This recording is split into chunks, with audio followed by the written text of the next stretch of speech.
Good morning everyone, welcome to my channel study smart with R K. तो ये आज की 14 सितंबर की कुमार गौरव सर की करंट अफेयर्स क्लास का रिवीजन है, जिसमें हम उनके 11 करंट अफेयर क्वेश्चंस का रिवीजन करेंगे। आपको क्लास पसंद आए तो प्लीज़ वीडियो को लाइक, शेयर और सब्सक्राइब जरूर कीजिएगा। और इसकी जो PDF है आपको मेरे टेलीग्राम चैनल पर मिल जाएगी, जिसका लिंक डिस्क्रिप्शन में है। तो चलिए स्टार्ट करते हैं। फर्स्ट क्वेश्चन है कि हाल ही में तूफान डैनियल ने किस देश में भयंकर तबाही मचाई है। तो कौन से देश में? लीबिया में।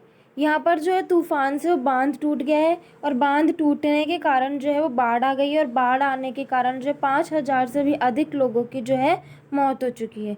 इसका जो तूफान का नाम है वो किसने दिया है? ग्रीस ने दिया है, और इसकी उत्पत्ति जो है भूमध्य सागर से हुई है। अब लीबिया के बारे में जानते हैं। इसकी राजधानी क्या है? त्रिपोली। यहाँ पे एक संघ आता है जिसका नाम है अफ्रीकन संघ। इसमें 55 देश शामिल हैं। इसकी स्थापना 1963 में होती है, और इसका मुख्यालय अदिस अबाबा, जो कि इथियोपिया की राजधानी है। और अभी हाल ही में ये जो है G21 का सदस्य बना है। तो G20 से जो G21 हुआ है वो किस लिए? क्योंकि इसमें अफ्रीकन संघ जो है वो शामिल हो चुका है। फिर बिपरजॉय, इसका नाम किसने दिया था? बांग्लादेश ने। ये अरब सागर में आने वाला चक्रवात है, जिसका मतलब होता है अर्थ जिसका होता है विपत्ति, आपदा। असनी जो है ये श्रीलंका में आया था। श्रीलंका ने इसका नाम दिया था, और बंगाल की खाड़ी में आने वाला है। मोचा, इसका नाम यमन ने दिया था। और विली विलीज जो है ऑस्ट्रेलिया में चक्रवात को विली विलीज बोलते हैं, और कैरिबियन सागर में हरिकेन बोलते हैं। नेक्स्ट क्वेश्चन है कि हाल ही में सतत विकास लक्ष्यों पर प्रगति रिपोर्ट जेंडर स्नैपशॉट 2023 किसने जारी की है? तो ये किसने जारी की है? संयुक्त राष्ट्र महिला ने। ये जो जेंडर स्नैपशॉट रिपोर्ट 2023 है वो संयुक्त राष्ट्र महिला द्वारा जारी हुई है। क्यों जारी हुई है? क्योंकि इससे SDG जो गोल है उनकी प्रोग्रेस को जांचने के लिए जो है ये जो है जारी की गई रिपोर्ट। SDG के जो गोल है कि उन्होंने कितनी प्रगति की है इस गोल में, तो उस रिपोर्ट को इसकी जांच के लिए जो ये रिपोर्ट जारी की गई है। और SDG गोल की बात करें तो ये 2015 से 2030 तक का है, और उसमें 17 लक्ष्य तय किए गए हैं। और SDG 5 क्या है? जेंडर इक्वलिटी, लैंगिक समानता। अभी जेंडर स्नैपशॉट रिपोर्ट है, मतलब कि जेंडर से रिलेटेड ही होगी। तो SDG गोल नंबर 5 जो है उसके लिए ये रिपोर्ट है। SDG 5 में क्या कहा गया है कि जेंडर इक्वलिटी जो है वो गोल है, लैंगिक समानता। अब बात करें WEF, इसका मुख्यालय कहाँ है? जिनेवा में है। इसकी जो शीतकालीन बैठक होती है वो दावोस में होती है। और ये जो है ग्लोबल जेंडर गैप इंडेक्स जारी करता है, और भारत की जो रैंक है इसमें है 127। WWF की बात करें, स्थापना 1961 में होती है। इसका हेडक्वार्टर ग्लैंड स्विट्जरलैंड में है।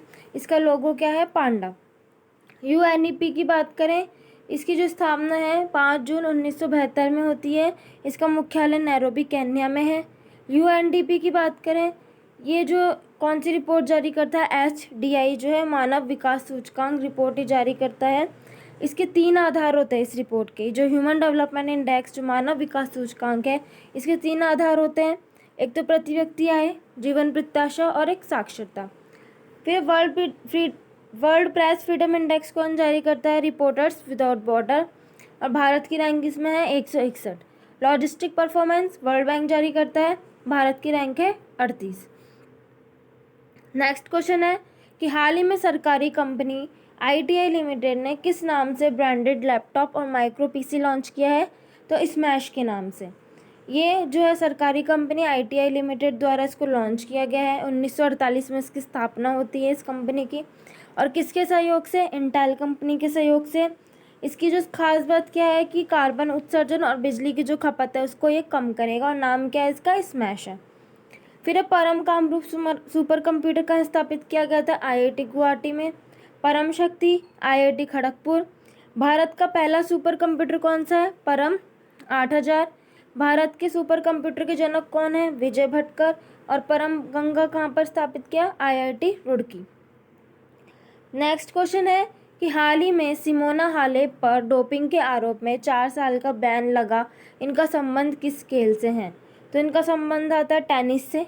सिमोना हालेप रोमानिया की रहने वाली है, और डोपिंग के अपराध के कारण इनको 4 साल का जो है 4 साल के इनके गेम पर जो है बैन लग गया है। डोपिंग का मतलब होता है कि खेल में नशीले पदार्थों का उपयोग करना, एनर्जी को ज़्यादा बढ़ाने के लिए जो स्टेरॉइड्स जो लेते हैं उनका यूज़ करना क्या कहलाता है, डोपिंग। इसके कारण जो है इन्हें 4 साल का जो इनके बैन लग गया है, प्रतिबंध लग चुका है।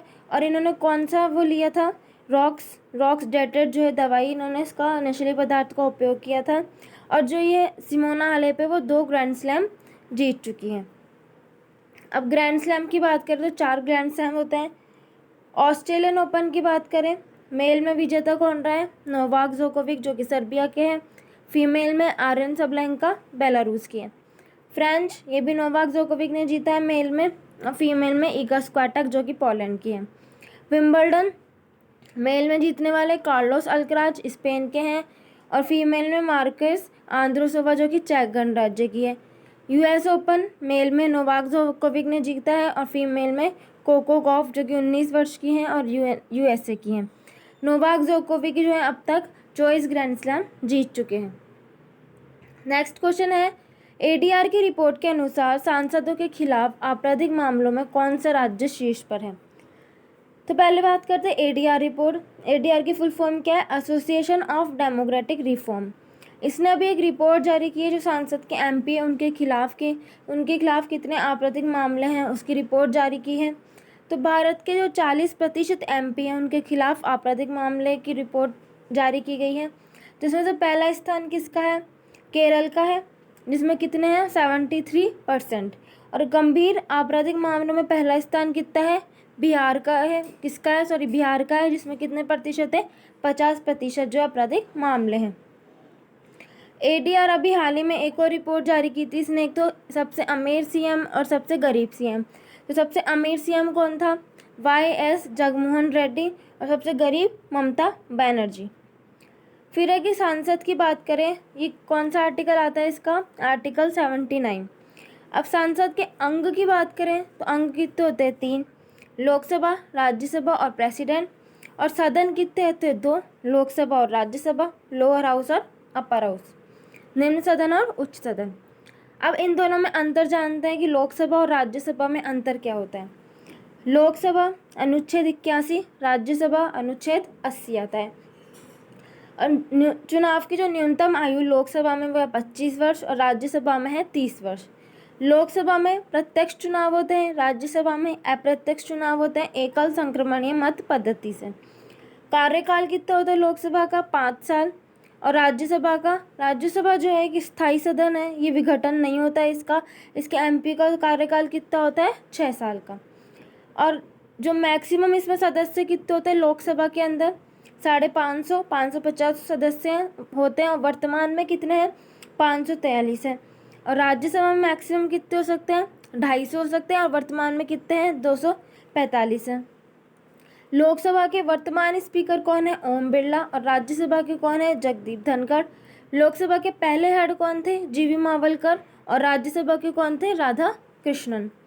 अब नए संसद भवन की बात करें, इसका शुभारंभ 28 मई 2023 को पीएम द्वारा वीर सावरकर की जयंती पर किया गया था। त्रिभुजाकार इसकी आकृति है, वास्तुकार विमल पटेल हैं। प्रोजेक्ट कौन सा आता है, सेंट्रल विस्टा प्रोजेक्ट आता है, टाटा कंपनी है। इसमें जो राज्यसभा है उसकी क्षमता कितनी सीटों की, 888, और लोकसभा की 888, राज्यसभा की 384 है। यहाँ पर एक संगोल स्थापित किया गया है जो सत्ता हस्तांतरण का प्रतीक है, और चौल साम्राज्य से उसका संबंध है। और इसके शीर्ष पर जो है एक नंदी की प्रतिमा है जो कि न्याय का प्रतीक है, और ये कितनी फीट ऊंची है, 15 फीट। नेक्स्ट क्वेश्चन है कि हाल ही में उत्तर प्रदेश के किस शहर में पहली बार ट्रांसजेंडर प्राइड वॉक का आयोजन किया गया है, तो लखनऊ यूपी में। अब पहले बात करते हैं LGBT, ये एक समुदाय आता है। एल का मतलब होता है लेस्बियन, इसमें जब महिला से अट्रैक्ट होती है तो वो लेस्बियन होता है। जी होता है गे, पुरुष से होता है। बी बाईसेक्सुअल, इसमें दोनों होते हैं। टी मतलब होता है ट्रांसजेंडर, जिसमें कोई अगर अपना जेंडर चेंज करवाता है, महिला से पुरुष बनता है या पुरुष से महिला बनता है, तो वो ट्रांसजेंडर होता है। तो अभी ट्रांसजेंडर प्राइड वॉक का आयोजन कहाँ हुआ है, लखनऊ उत्तर प्रदेश में हुआ है। और इनकी एक थीम होती है इंद्रधनुष, इसलिए ये जो है रंग बिरंगे कपड़े पहनते हैं। और इसका उद्देश्य क्या था कि ट्रांसजेंडर को बेहतर जो चिकित्सक सुविधाएं मिली। फिर बात करते हैं समलैंगिकता। होमोसेक्सुअलिटी एक अपराध है, कौन सी धारा में था? आईपीसी की धारा 377 में। और समलैंगिकता अपराध नहीं है, ये कौन से केस से वो हुआ था डिसाइड? नवतेज कौर केस जो हुआ था उससे ही डिसाइड हुआ था, और ये धारा जो है इसको समाप्त कर दिया गया था। फिर है सर्वाधिक तरंग दैर्घ्य, वेवलेंथ किस रंग की होती है? रेड कलर की होती है, और इसका जो प्रकीर्णन होता है वो न्यूनतम प्रकीर्णन होता है। नेक्स्ट क्वेश्चन है कि हाल ही में इंडोनेशिया बैडमिंटन मास्टर्स में पुरुष वर्ग का एकल खिताब किसने जीता है? तो इंडोनेशिया बैडमिंटन मास्टर्स, इसका होस्ट कौन है? Sumatra, Indonesia. विजेता मेल में कौन रहा है? किरण जॉर्ज, जापान को हराकर। और फीमेल में कौन? एस्टर नोइमी। अब इंडोनेशिया की बात करें, इसकी राजधानी क्या है? जकार्ता। भविष्य में इसकी राजधानी क्या होने वाली है? नूसंतारा, जो कि बोर्नियो द्वीप पर है। इंडोनेशिया में क्या है? आसियान का हेडक्वार्टर भी इंडोनेशिया में है। और यहाँ पर द्वीप कौन कौन से? सुमात्रा, जावा और बोर्नियो। और G20 की जो 17वीं बैठक थी उसका 2022 में उसका होस्ट कौन था? इंडोनेशिया था। आसियान की 43वीं बैठक का आयोजन भी इंडोनेशिया में हुआ था। और यहाँ पर कौन कौन से ज्वालामुखी? माउंट सिनाबुंग, माउंट मेरापी और क्राकातोआ। अब बैडमिंटन की बात करें तो बैडमिंटन टूर्नामेंट में कोरिया ओपन और जो स्विस ओपन है वो किसने जीता है? सात्विक और चिराग ने। कनाडा ओपन लक्ष्य सेन ने जीता है। विश्व बैडमिंटन चैंपियनशिप एच प्रणॉय ने इसमें ब्रॉन्ज मेडल जीता है। ऑर्लियंस ओपन में प्रियांशु राजावत विजेता रहे हैं। यूनैक्स सनराइजर्स कुनलावुत जो कि थाईलैंड के हैं। और मलेशिया मास्टर्स में एच प्रणॉय विजेता रहे हैं। नेक्स्ट क्वेश्चन है कि हाल ही में किस राज्य में महापाषाण काल की डोलमेन साइट पर प्राचीन टेराकोटा मूर्तियां मिली हैं? तो कहाँ पर है? कर्नाटक में।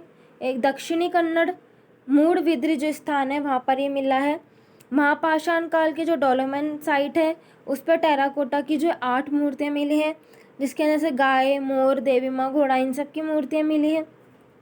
तो ये कहाँ पर है? कर्नाटक में। फिर है कि ऑन साइट संग्रहालय, ये कहाँ स्थापित किया जाएगा? तमिलनाडु में। थूथुकुडी जिला है, आदिचन्नलेर स्थान है। हड़प्पा सभ्यता का म्यूजियम, ये कहाँ पर स्थापित किया जाएगा? राखीगढ़ी हरियाणा में। और हड़प्पा सभ्यता जो है कांस्य युगीन सभ्यता है। नेक्स्ट क्वेश्चन है कि हाल ही में दिवंगत हुए डॉली भेड़ के आविष्कारक कौन थे? तो कौन थे? इयान विल्मोट, ये स्कॉटलैंड के थे। इनका भी हाल ही में पार्किंसन रोग से जो है निधन हो चुका है। पार्किंसन रोग जो मस्तिष्क से ये भूलने की बीमारी होती है। और विश्व का जो पहला क्लोन था वो कौन था? डॉली भेड़ था, जिसका पुराना नाम 6LL3 था और बाद में इसका नाम डॉली भेड़ किया गया था। क्लोन का मतलब क्या होता है? इस जो डॉली भेड़ है, इस क्लोन के आविष्कारक ये थे इयान विल्मोट, जिनका निधन हो चुका है। क्लोन का मतलब होता है कि सिंगल पेरेंट से जो उत्पन्न होगा वो उसकी बिल्कुल जीरोक्स कॉपी होगी, या तो माता से या पिता से जो उत्पन्न होता है और जीरोक्स कॉपी होगी बिल्कुल सेम हूबहू, तो वो होता है क्लोन। नेक्स्ट है कि NDRI करनाल हरियाणा ने गिर नस्ल की जो मादा बछड़ा उसका निर्माण किया था, उसका क्या नाम है? गंगा। लीसा, उड़ीसा में जो AI आधारित क्षेत्रीय जो न्यूज़ एंकर है वो लीसा है। निराक्षी, पानी में बारूदी सुरंगों का पता लगाने के लिए। प्रबल, ये लंबी दूरी की गन है, कानपुर में इसका निर्माण हुआ है। जलदोस्त, ये एक एयरबोट है जो बंगलुरु में लॉन्च किया गया है। जुगलबंदी माइक्रोसॉफ्ट द्वारा लॉन्च किया गया और बाढ़ गूगल द्वारा। नेक्स्ट क्वेश्चन है राष्ट्रीय व्हीलचेयर रग्बी चैंपियनशिप 2023 की विजेता टीम कौन सी है? तो राष्ट्रीय व्हीलचेयर रग्बी चैंपियनशिप कहाँ हुई? पुणे में, 5वें क्रम की है। विजेता कौन रहा है? महाराष्ट्र और उपविजेता कर्नाटक। महाराष्ट्र की बातें करें तो पहला प्रीमियर हैंडबॉल लीग जयपुर में हुआ था, इसमें विजेता कौन रहा था? महाराष्ट्र। नेक्स्ट है कि खेलो इंडिया यूथ गेम्स 5वें नंबर का मध्य प्रदेश में हुआ था। शुभंकर क्या था? आशा। पहला स्थान महाराष्ट्र का था, दूसरा हरियाणा और तीसरा MP। फिर बम्बई जो है 2 अलग अलग में बटा था, महाराष्ट्र और गुजरात। ये कब हुआ था? 1960 के अंदर। महाराष्ट्र के CM का नाम क्या है? एकनाथ शिंदे। नेक्स्ट क्वेश्चन है कि G20 प्रदर्शनी में भारत लोकतंत्र की जननी पोर्टल का किया अनावरण। तो ये था आज के कुमार गौरव सर की क्लास का रिवीजन। उम्मीद है आपको क्लास पसंद आई होगी और अच्छे से कंटेंट जो है समझ में आया होगा। यदि क्लास अच्छी लगे तो प्लीज़ वीडियो को लाइक, शेयर और सब्सक्राइब करना ना भूलिएगा। और इसकी PDF आपको मेरे टेलीग्राम चैनल पर मिल जाएगी। Thank you for watching and have a nice day.